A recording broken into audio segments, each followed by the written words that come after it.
படி என்ன சொல்லுதுன்னா, உங்களுக்கு ஒரு கல்யாணம் கிடையாதுங்க, பல கல்யாணம். ஆமாங்க. அதாவது ஒரு நல்லா இருக்கிற குடும்பத்தை பிரிச்சு நீங்க வந்து கல்யாணம் பண்ணுவீங்க. இன்னைக்கு பிக் பாஸ் சோறு சோப்பு மாப்பு அப்படின்னு ஒரு டாஸ்க் கொடுத்தாரு. இது ஒரு ஃபன் டாஸ்க். இந்த ஃபன் டாஸ்க நம்ம ஹவுஸ்மேட்ஸ் ஃபன்னா கொண்டு போனாங்களா இல்ல வழக்கம் போல கலவரத்துல கொண்டு போய் விட்டாங்களா அப்படின்றத அந்த டாஸ்க பத்தி நான் உங்களுக்கு ஃபுல்லா எக்ஸ்பிளைன் பண்றேன். அதை கேட்டதுக்கு அப்புறம் அது ஃபன்னா இருந்ததா இல்ல புண்ணா இருந்ததா அப்படின்றத நீங்க கமெண்ட்ல சொல்லுங்க. இப்போ காலையில எல்லாரும் தூங்கி எந்திரிச்சதுக்கு அப்புறம் பிக் பாஸ் ஒரு டாஸ்க் கொடுத்தாரு. இந்த டாஸ்க் உடைய பேரு சோறு சோப்பு மாப்பு. அதுக்கு பிக் பாஸ் வீடு 3 டீமா பிரியணும். Kitchen team, cleaning team, washroom team. Kitchen team உடைய பேரு சாம்பார் ஸ்குவாட், கிளீனிங் டீம் உடைய பேரு மாப் மாயாவி, வாஷ்ரூம் டீம் உடைய பேரு ஃப்ளஷ் ஃபைட்டர்ஸ். சாம்பார் ஸ்குவாட் உடைய வேலை சமைக்கிறது அண்ட் வெசல் வாஷிங். யாரு எங்க இருந்து சாப்பாடு கேட்டாலும் இந்த டீம்ல இருக்கவங்க தான் அவங்களுக்கு சமைச்சு கொண்டு வந்து தரணும். சாப்பாடு மட்டும் இல்ல, யாராவது தண்ணி கேட்டா கூட இந்த டீம் தான் கொண்டு வந்து கொடுக்கணும். இவங்க சாப்பாட சர்வ் பண்ணும்போது கூட சாப்பிடுறவங்கள என்டர்டெயின் பண்ணணும். எங்க இருந்து சாப்பாடு கேட்டாலும் இந்த டீம் ஆட்கள் தான் சமைச்சு கொண்டு வந்து தரணும்.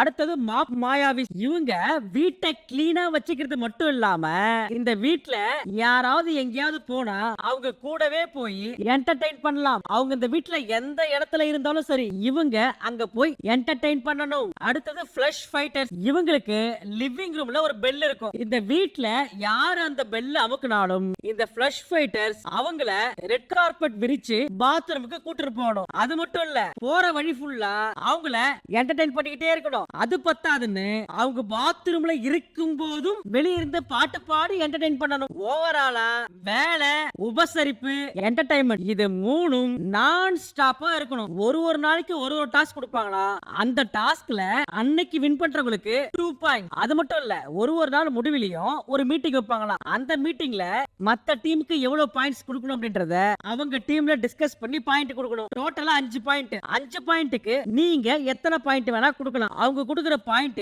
வீட்ல ஒரு மேக்னெட்டிக் போர்டு இருக்கும். அந்த போர்டுல ஒட்டப்படும். அன்னைக்கு நாளோட முடிவுல எந்த டீம் அதிகமான பாயிண்ட் வச்சிருக்கோ அவங்களுக்கு ஒரு ரிவார்ட். கடைசியா இந்த வாரத்தோட எண்டுல எந்த டீம் அதிகமான பாயிண்ட்ஸ் வாங்கியிருக்கோ அவங்க தான் பெஸ்ட் டீம்னு அறிவிக்கப்பட்டு அந்த டீம்ல இருக்கிற எல்லாருமே அடுத்த வார வீட்டுத்தர போட்டியில் பங்கேற்பார்கள். டீமில் இருக்கும் அனைவரும் அடுத்த வாரத்திற்கான வீட்டு தல போட்டியில் பங்கு பெறும்.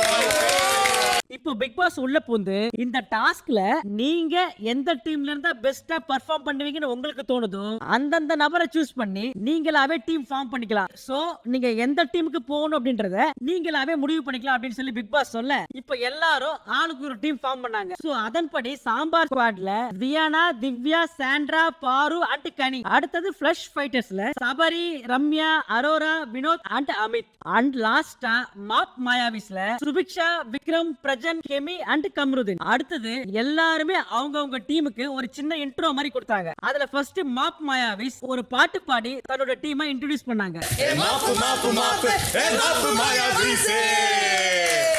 அடுத்தது நம்ம சாம்பார் ஸ்குவாட் 5 பேர் ஆளுக்கு ஒரு பஞ்ச் லைன் மாதிரி சொல்லி அவங்க டீமை இன்ட்ரோடியூஸ் பண்ணாங்க. பால பொங்குவோம், காலிஃப்ளவர் மீனெல்லாம் வறுத்தெடுப்போம், தத்தில அன்ப குட்டுவோம். அடுத்தது ஃப்ளஷ் ஃபைட்டர்ஸ் அவங்க எல்லாருக்கும் ஒரு நிக் நேம் வச்சு அவங்களோட டீமை இன்ட்ரோடியூஸ் பண்ணாங்க. ஃபிளாஷ் ஃபைட்டர்ஸ், கக்கூஸ் கலைஞர்கள். ஆனா சும்மா சொல்லக்கூடாது, எல்லாருமே கொஞ்சம் கிரியேட்டிவா யோசிச்சு அழகா அவங்க டீமை பிரசன்ட் பண்ணாங்க. அதை கேட்ட பிக் பாஸ் எல்லாம் பார்க்க நல்லா தான் இருக்குது, இப்ப காட்டின முனைப்ப கடைசி வரைக்கும் காட்டுங்க அப்படின்னு சொல்லி அட்வைஸ் பண்ண. இப்ப ஃபர்ஸ்ட் விஜய் பாரு லிவிங் ரூம்ல இருக்க பெல் அடிச்சு நான் பாத்ரூம் போகணும் அப்படின்னு சொல்ல, இப்ப நம்ம ஃப்ளஷ் ஃபைட்டர்ஸ் அவங்களுக்கு ரெட் கார்பெட் விரிச்சு அவங்கள பாத்ரூம் வரைக்கும் கூட்டு போனாங்க. கூட்டிட்டு போகும்போது அவங்க ஒரு பாட்டை பாட, அதுக்கு நம்ம பாரு எனக்கு இந்த பாட்டுலாம் வேணாம், உலக அழகியே அந்த பாட்டு பாட சொல்லி கேட்க அவங்களும் வேற வழி இல்லாம அந்த பாட்டை பாடி பார்வ பாத்ரூமுக்கு கூட்டின்னு போவ அவங்களும் ஜாலியா போய் இருந்துட்டு வந்தாங்க. அடுத்தது நம்ம விஜய் பாரு அரோராவை கூட்டு உட்கார வச்சு கைரேக ஜோசியம் பாக்குறாங்க. பாரு அரோராவுக்கு ஜோசியம் பாக்குற அப்படின்ற பேர்ல தான் உள்ளுக்குள்ளே அடக்கி வைத்திருந்த வன்மத்தை எல்லாம் ஜோசியமாக சொல்கிறார். அக்கா உங்களுக்கு ஆயுசு ரேக இந்த ஷோ நடக்கிற வரைக்கும் இருக்கும், சரி எவ்வளவு நாள் இந்த ஷோல நான் இருப்பேன் அப்படின்னு சொல்லி அரோரா கேட்க, அது உங்க வாய்க்கும் நீங்க பண்ற செயலுக்கும் உங்க அறிவுக்கும் மேபி இந்த ஒரு வாரம் வாரம் இருப்பீங்க, அடுத்த வாரம் இருப்பீங்களோ இருக்க மாட்டீங்களோ. அடுத்தது நம்ம பாரு உங்களுடைய கல்யாண ரேகை பத்தி சொல்லட்டுமா? என்னங்க உங்க கல்யாண ரேகையில நிறைய லைன் போகுது. ரேகைப்படி உங்களுக்கு ஒரு கல்யாணம் கிடையாது, உங்களுக்கு பல கல்யாணம் ஆகும். பக்கத்துல அரோராவுக்கு லவ்வரா உட்கார்ந்து இருந்த எஃப்ஜே இன்னாடி உன்னை கல்யாணம் பண்ணலாம்னு சொல்லி ஜோசி மக்கள் கூட்டின்னு வந்தா அவங்க உனக்கு பல கல்யாணம் நடக்குன்னு சொல்றாங்க. டேய் அது இல்லடா, நான் உன்னையே பல விதமா கல்யாணம் பண்ணுவேன் அப்படின்றதுதான் அவங்க சொல்றாங்க. இத கேட்ட பாரு இல்ல மேடம், நான் என்ன சொல்றேன்னா உங்களுக்கு ஒரு 3 கல்யாணம் நடக்கும். ஒரு நல்லா இருக்கிற குடும்பத்தை பிரிச்சு கூட நீங்க ஒரு கல்யாணம் பண்ணுவீங்க. ரேகைப்படி என்ன சொல்லுதுன்னா உங்களுக்கு ஒரு கல்யாணம் கிடையாதுங்க, பல கல்யாணம். ஆமாங்க. ஒரு நல்லா இருக்கிற குடும்பத்தை பிரிச்சு நீங்க வந்து கல்யாணம் பண்ணுவீங்க. இப்ப பாரு இன்டைரக்டா என்ன சொல்ல வராங்கன்னா அரோரா தான் பார்வையும் கம்ருதினையும் பிரிச்சு கம்ருதினை தன் வசம் வச்சுக்கிட்டாங்க அரோரா அப்படின்றத இன்டைரக்டா சொல்ல, இத கரெக்டா கெஸ் பண்ண அரோரா ஆமா அந்த புருஷனை அந்த பொண்டாட்டி வச்சு செஞ்சதால அந்த புருஷன் என்கிட்ட வந்துட்டாரு. மேடம் நான் தானே ஜோசி சொல்லணும், நீங்க ஏன் சொல்றீங்க? அதாவது நான் என்ன சொல்றேன்னா அங்க இருக்கிறவங்க பொண்டாட்டியோ கேர்ள் ஃபிரெண்டோ அவங்க பயங்கரமா அந்த புருஷனை குடும்பம் பண்ணாங்கன்னு வச்சுக்கோங்களேன், அந்த குடும்பத்தை பிரிக்கிறது தப்பு இல்லையே, அதைத்தான் நான் பண்ணேன். ஐயோ அப்படிலாம் இல்ல, நீங்க நல்லா இருக்கிற ஒரு குடும்பத்தை பிரிச்சு நீங்க கல்யாணம் பண்ணிட்டீங்க. மேடம் அப்ப கூட உங்களுக்கு ஒரு நல்ல பழக்கம் இருக்கு. உங்க நண்பனுக்கு ஒண்ணு பிடிச்சிருச்சுன்னா எப்படி, உங்க நண்பனுக்கு ஒண்ணு பிடிச்சிருந்தா அதை நீங்க பண்ணி வைப்பீங்க. இத கேட்ட அரோரா ஓ ஓ ஓ நீ அப்படி வரியா? இப்ப நான் சொல்ற மாதிரி பதில் அப்படிலாம் இல்ல மேடம், அது நல்லதா கெட்டதான்னு அலசி ஆராய்ச்சி அப்புறம் தான் நான் கல்யாணம் பண்ணி வைப்பேன். அந்த பையன் கேக்குறான்ல பண்ணி வைக்க முடியாது. கல்யாணம்ன்றது குச்சி முட்டாயா இல்ல குருவி ரொட்டியா, அது நல்ல பொண்ணா பார்த்துட்டு தான் நான் பண்ணி வைப்பேன். அவன் கேக்குறான்ல நான் பண்ணி வைக்க மாட்டேன் அப்படின்னு பார்வை ஸ்ட்ரைட்டா பிடிச்சு மூக்கறுத்து விட்டாங்க அரோரா. உங்க நண்பனுக்கு ஒண்ணு பிடிச்சிருச்சுன்னா அதை நீங்க பண்ணி வைப்பீங்க. அப்படியே கட் பண்ணா இந்த ஃப்ளஷ் ஃபைட்டர் டீம் அநியாயத்துக்கு ஒர்க் பண்றாங்க. யாராவது பாத்ரூம் போகணும்னு சொன்னா ரெட் கார்பெட்லாம் கிடையாது, ஸ்ட்ரைட்டா தூக்கிட்டே போய் பாத்ரூம்ல விடுறாங்க. இப்ப பாரு ஜோசியம் பாக்குற அப்படின்ற பேர்ல அரோரா மேல வன்மத்தை கக்கிட்டு இப்போ 2வது ஊட்டி விடுற அப்படின்ற பேர்ல இன்னும் கொஞ்சம் வன்மத்தையும் கக்குறாங்க. அது என்னன்னா பாரு தான் சாம்பார் ஸ்குவாட் ஆச்சு. அவங்க அரோராவுக்கு ஊட்டி விட அப்போ கம்ருதின பக்கத்துல இருந்தாரு. இவங்க கதை சொல்லியே சோறு ஊட்டுற அப்படின்ற பேர்ல ஒரு ஊர்ல ஒரு அழகான ராஜாவும் ஒரு அழகான ராணியும் இருந்தாங்களாம். அந்த அழகான ராஜா ராணின்னு பாரு யார சொல்றாங்கன்னா கம்ருதீன் பாரு. அந்த அழகான ராஜாவையும் ராணியும் பிரிச்சு விடுறதுக்கு ஒரு பேய் வந்துதான். எப்படி ஒரு பேய் வந்துதான். அந்த பேய் அப்படின்னு பாரு அரோராவை பார்த்து சொல்ல நடுவுல நம்ம கம்ருதீன் உள்ள பூந்து அந்த பேய் வேற யாரும் இல்ல, அந்த பேய் பேரு பாரு. பிரிச்சு விடுறதுக்கு ஒரு பேய் ஒண்ணு வந்துச்சான். பேய் பாரு. இப்ப கம்ருதீன் சொன்னதை கேட்டு கடுப்பான பாரு அரோராவுக்கு ஊட்டி விடுற அப்படின்ற பேர்ல நான் வந்து ராக்கெட் மாதிரி அடுத்த விக்கல்ஸ் விக்ரம் எனக்கு மூஞ்ச கழுவணும் அப்படின்னு சொல்லி பாத்ரூம் டீம் கிட்ட சொல்ல அப்ப ரம்யா சார் உங்களை தூக்கிட்டு போட்டுமா? தூக்கிக்க. எது விக்ரம இவங்களும் முக்கிய தூக்கி பார்த்தாங்க. முடியுமா? நம்ம அமித் டக்குனு உள்ள வந்து அந்த பாடியை பொசுக்குன்னு தூக்கிடுச்சு.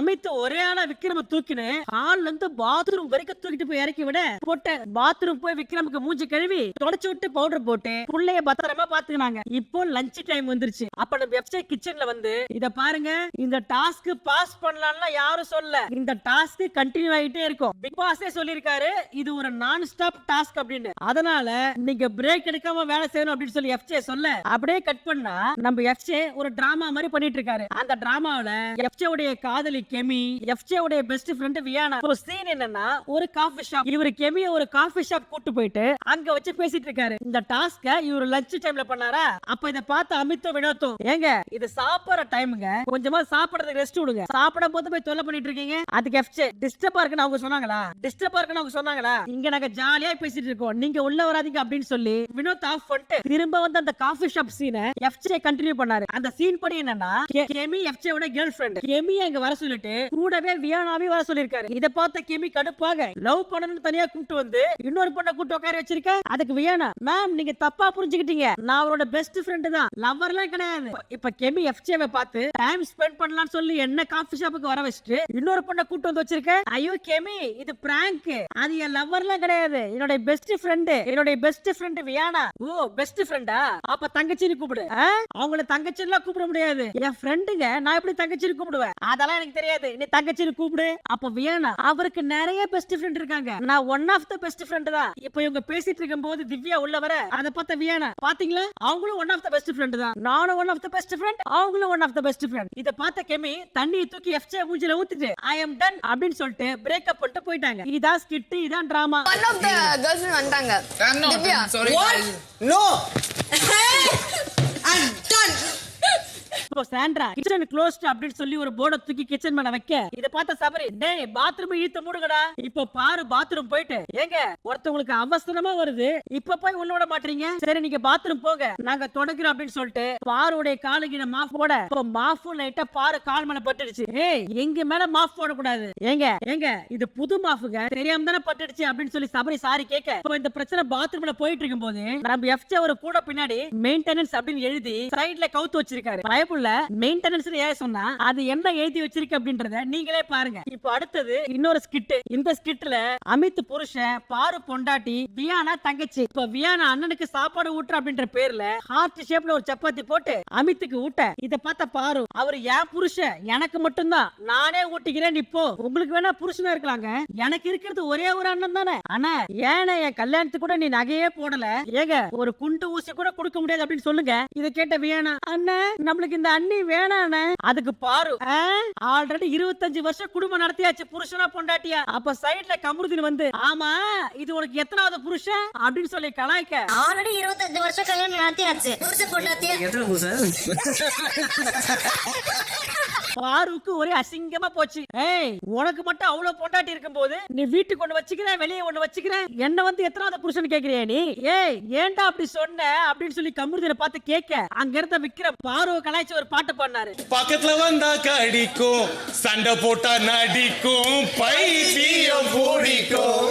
இந்த பாட்டை கேட்ட பாரு ஆல்ரெடி கமருதீன் அசிங்கப்படுத்தி விட்டாரு, பத்தாததுக்கு இந்த விக்ரம் வேற. இப்ப பாரு கிச்சன்ல உட்காந்துக்கிட்டு இந்த டாஸ்க் எங்க ஃபன்னா போகுது எங்க கடுப்பா போகுதுன்னே தெரிய மாட்டேது, டென்ஷன் ஆகுது எனக்கு. அப்ப கமருதீன் அங்க வர, கமருதீனை பார்த்து பாரு, டேய் உனக்கு கொஞ்சமாவது அறிவு இருக்கா, நான் சும்மா ஜாலியா தான் கலாய்ச்சேன், அதுக்காக நீங்க அத்தனை பேர் முன்னாடி அப்படி ஒரு வார்த்தை சொல்லலாமா? ஏய் நீ என்ன சொன்ன, ஹலோ எக்ஸ்கியூஸ் மீ இது உங்களுக்கு எத்தனாவது புருஷன் அப்படின்னு சொல்லி கேக்குற, இது ஃபன்னா? இது ஃபன்னா? நீ விளையாட்டு ஏன் சொல்ற? அதுக்குன்னு நீ வந்து அங்க சொன்னது எவ்வளவு ஒரு தப்பான ஒரு வார்த்தை. டேய் டாஸ்கா இருந்தாலும் you can't tell me like that, no. எம்மா பாரு, நீ மட்டும் காலையில ஜோசியம் பாக்குற அப்படின்ற பேர்ல அரோராவை பார்த்து நீ 3 கல்யாணம் பண்ணிப்ப, உனக்கு 3 புருஷன் இருப்பா. அது மட்டும் இல்ல, நீ நல்லா இருக்கிற புருஷன் பொண்டாட்டியை பிரிச்சு விட்டு அந்த புருஷனை போய் நீ கல்யாணம் பண்ணிப்ப. உன் ரேகப்படி நீ நல்லா இருக்கிற புருஷன் பொண்டாட்டியை பிரிச்சு விட்டு தான் கல்யாணம் பண்ணுவ அப்படின்னு பாரு சொன்னாங்கல்ல. அப்போ நீங்க மட்டும் அரோராவை கண்டமேடிக்கு கலாய்க்கலாம், கமருதீன் ஒரு வார்த்தை சொன்னதுக்கு இவங்களுக்கு பொத்துங்க வந்துருச்சா. இத கேட்கும் போது நாம என்ன ஃபீல் பண்ணமோ அதே தான் அரோராவும் ஃபீல் பண்ணாங்க. இப்ப அரோரா பாரு ஸ்ட்ரைட்டா பார்த்து, பாரு நீங்க மட்டும் காலையில எனக்கு பல ஹஸ்பண்ட் இருக்குன்னு சொன்னீங்க, பாருக்கு என்ன சொல்றதுனே தெரியல, நல்ல தொக்கா மாட்டிக்கிச்சு பாரு. ஹே இங்க பாரு, இங்க வந்து ஒரு பிளே தனியா நடந்துட்டு இருக்கு, நான் தனியா பண்ணிட்டு இருக்கேன். அப்ப காலையில அரோரா கூட எஃப்ஜே இல்ல, எஃப்ஜேவை சுத்தி இன்னும் 2 பேர் இல்ல, இவங்க மட்டும் எல்லாரும் இருக்கும் போது அரோராவை கலாய்ப்பாங்களா? இவங்கள கலாய்க்கும் போது மட்டும் கூட யாரும் இருக்க கூடாதா? என்னமா நியாயம் இது? உனக்கு வந்தா ரத்தம், அரோராவுக்கு வந்தா தக்காளி சட்னியா? ஹேய் நான் உங்ககிட்ட காலையில தனியா பேசினேன், நம்ம 2 பேரும் தனியா முடிச்சுக்கிட்டோம், இப்ப நானும் அமித்தும் தனியா இருக்கோம், அப்ப வந்து கமருதீன் கலாய்ச்சிட்டு போறான், அது தப்பு இல்ல, அவன் பண்ணது எவ்வளவு பெரிய தப்பு தெரியுமா? இது எப்படி இருக்குன்னா, நான் ஜாலியா பேசிட்டு இருக்கும்போது ஹலோ உங்களுக்கு எத்தனை புருஷன் அப்படின்னு கேட்டது ரொம்ப தப்பு. அதுக்கு கமருதீன், நீ பேசின மாதிரி தானே நானும் பேசினேன், டே அது இமேஜினரிடா, அரோராவுக்கு அப்படி ஒரு ஃபேமிலியே இல்ல, நான் இமேஜின் பண்ணி பேசினேன். இல்ல நான் கேக்குறேன், அப்ப அமித் மட்டும் உண்மையான புருஷனா? இவங்க மத்தவங்களுக்கு பண்ணா பொறுத்துன்னு போகணும், அதையே இவங்களுக்கு யாராவது திருப்பி பண்ணா இவங்களுக்கு வலிக்குது. இப்போ இந்த டாஸ்க் ஆரம்பிச்சு கொஞ்ச நேரம் ஆனதால பிக் பாஸ் என்ன சொன்னாருன்னா, ஒரு டீம்ல 5 பேர் இருக்கீங்கல்ல, அந்த டீமுக்கு யாரு ஹெட்டோ அதை நீங்க முடிவு பண்ணி நீங்களே சொல்லுங்க அப்படின்னு சொல்ல, சோ அதன்படி மாப் மாயாவியோட ஹெட் விக்ரம், சாம்பார் ஸ்குவாடோட ஹெட் சாண்ட்ரா, அப்புறம் ஃபிளஷ் ஃபைட்டர்ஸ் ஹெட் ரம்யா. இப்போ ஹெட்டை சூஸ் பண்ணி முடிச்சிட்டு நம்ம எஃப்ஜே ரூல்ஸ் புக் எடுத்து நான் கிச்சன் டீமுக்கு ஒரு விஷயம் மட்டும் சொல்லிக்க விரும்புறேன். இந்த ரூல்ஸ் புக்ல ஒரு வரி இருக்கு, அது என்ன வரினா, யாராரு என்னென்ன கேக்குறாங்களோ அவங்க கேக்குறத சமைச்சு கொடுக்கறதா கிச்சன் டீம் உடைய வேலை. ஆனா கிச்சன் டீம் அவங்களே ஒரு மெனு பிக்ஸ் பண்ணி அங்க வச்சிருக்காங்க. நான் ஒரு தலையா சொல்றேன், யாரு என்ன கேக்குறாங்களோ அதை செஞ்சு கொடுக்கறதா கிச்சன் டீம் உடைய வேலை. இப்போ நம்ம பாரு உள்ள போந்து எஃப்ஜேவை பார்த்து, இந்த எஃப்ஜே வந்து இந்த வீட்டுடைய தலையாவும் இருக்கிறாரு, ஃபிளஷ் ஃபைட்டர் டீம்லயும் இருக்காரு. அவர் எப்ப தலையா இருக்காரு, எப்ப ஃபிளஷ் ஃபைட்டர் டீம்ல மெம்பரா இருக்காருன்னே தெரியல. திடீர்னு ஒரு மாதிரி பார்த்தா தலை மாதிரி பிஹேவ் பண்றாரு, திடீர்னு ஒரு மாதிரி பார்த்தா டாஸ்க் விளையாடுறாரு, எங்களுக்கு ஒரே கன்ஃபியூஷனா இருக்கு. அதுக்கு நம்ம எஃப்ஜே, நான் ஒரு தலையா ஒரு வார்த்தை சொல்றேன், அப்ப பாரு உள்ள பூந்து, ஏங்க நான் ஒரு கேள்வி கேட்கிறேன், நீங்க ஒண்ணு பேசுறீங்க, உங்களுக்கு பதில் சொல்ல விருப்பம் இல்ல பரவாயில்ல, அத நான் எங்க பாத்துக்கணுமோ அங்க பாத்துக்கிறேன். அது மட்டும் இல்ல, நாங்க கடைசியா பாயிண்ட் கொடுக்கணும். பாயிண்ட் கொடுக்கும் போது எங்க எஃப்ஜே பெர்ஃபார்ம் பண்ணாரு, எங்க வீட்டு தல பெர்ஃபார்ம் பண்ணாரு எங்களுக்கு தெரியல. நீங்க இந்த மாதிரி ஒரே டைம்ல 2 ரோலும் பண்ணீங்கன்னா எங்களுக்கு பாயிண்ட்ஸ் கொடுக்கறதுல கன்ஃபியூஷன் நடக்கும். அதுக்கு எஃப்ஜே ஓகே டன், உங்களுக்கு என்ன தோணுதோ அதை பண்ணுங்க, எனக்கு பிரச்சனை இல்ல. இப்போ எஃப்ஜேவும் பாருவும் சண்டை போட்டுட்டு இருக்கும்போது குறுக்க நம்ம விக்ரம் வந்து, எங்க டீம் எல்லாம் சேர்ந்து நாங்க ஒரு கிட்டு மாதிரி ரிஹர்சல் பண்ணி வச்சிருக்கோம், அதை நாங்க பெர்ஃபார்ம் பண்ணலாமா அப்படின்னு சொல்லி கேட்க, ஒரு சின்ன பெர்ஃபார்மன்ஸ் ஜஸ்ட் 2 நிமிஷம் தான் ப்ளீஸ் நாங்க பண்ணிக்குவா. இத கேட்ட நம்ம சாம்பார் ஸ்குவாட் அதெல்லாம் எங்களால உட்கார்ந்து பார்க்க முடியாது.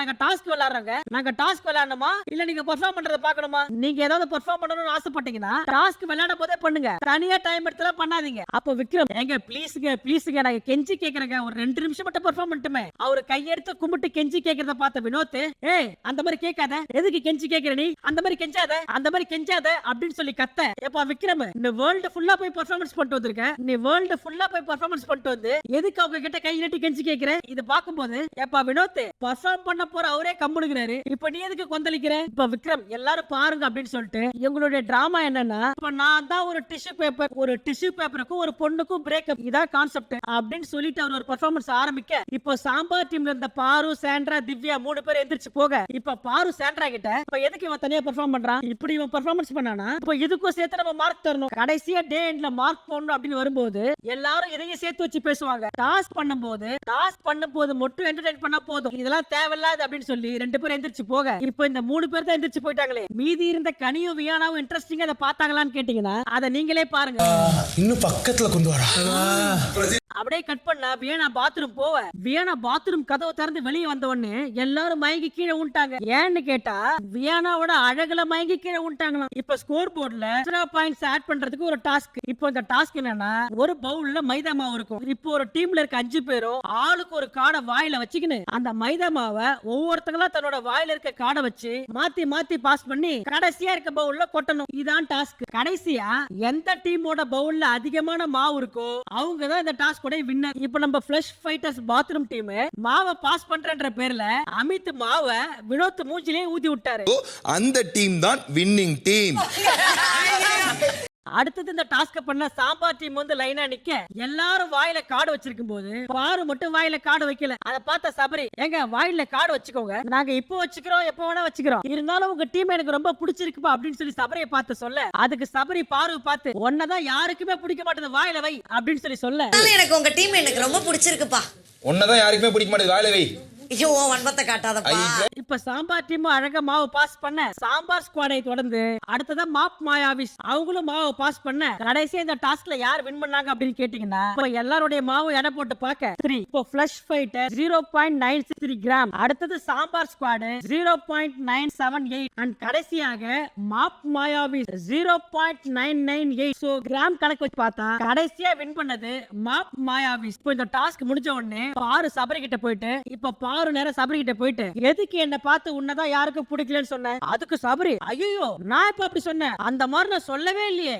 நீ தானே சொன்ன டாஸ்க்கு முன்னாடி. எங்க சத்தியமா நான் சொல்லவே இல்லைங்க. இதுக்கு சபரி, நான் அப்படிலாம் சொல்லவே இல்ல, நீ வன்மத்தக்கு வாந்திக்கு மட்டும் தான் சொன்ன, உன்னை யாருக்கும் பிடிக்கல நான் சொல்லவே இல்ல. இத பாக்கும்போது நம்மளுக்கு என்ன தோணுச்சுன்னா, ஏப்பா சபரி என்னப்பா அண்ணியின் மாதிரி மாறி மாறி பேசுற, நீ தான் டாஸ்க்கு முன்னாடி தெளிவா சத்தமா சொன்ன, உன்னதான் யாருக்கும் பிடிக்கல அப்படின்னு ரெஜிஸ்டர் பண்ணிட்டு இப்ப பாருவும் திரும்ப சொன்னாங்க, நீ சொன்ன எனக்கு நல்லா தெரியும், என் காதுல விழுந்துச்சு, என்ன பார்த்து உன்னதான் யாருக்கும் பிடிக்கல அப்படின்னு நீ சொன்ன. அதுக்கு சபரி, அது ஏதோ நான் டைமிங்ல சொல்லிட்டேன், எனக்கு அது மைண்ட்லயே இல்ல, நான் உன்னை மார்க் பண்ணலாம் சொல்ல, நீ என்ன வேணா நினைச்சு சொல்லிக்கோ, ஆனா நீ சொல்லலன்னு சொன்னல, அதுக்கு தான் நான் சொல்றேன் நீ சொன்ன. இப்ப பாரு சபரியை கூட்டு ஒரு பொதுவான இடத்துல உன்னதான் யாருக்கும் பிடிக்கல அப்படின்னு நீ சொல்லும் போது எனக்கு எப்படி இருக்கும்? உடனே சபரி, பாரு உன்னை எனக்கு ரொம்ப பிடிக்கும் தெரியுமா, நான் சும்மா விளையாட்டுக்கு சொல்லிருப்பேன், உண்மையாவே சொல்றேன் உன்னை எனக்கு ரொம்ப பிடிக்கும் தம்பி, எல்லாத்தையும் ஃபன்னா எடுத்துக்கிற ஆள் தான் நானு, ஆனா டைமிங் ஒண்ணு இருக்கு, நீ எங்க எப்படி சொல்றன்னு இருக்கு, நீ இப்படிதான் ஒரு விஷயமும் சொல்லிட்டு இருக்க, நீ அதை சொன்ன, அதை நான் உனக்கு தெரியப்படுத்துறேன் அவ்வளவுதான். அதுக்கு சபரி, நீ எல்லாத்தையுமே தப்பா பார்த்த அப்படின்னா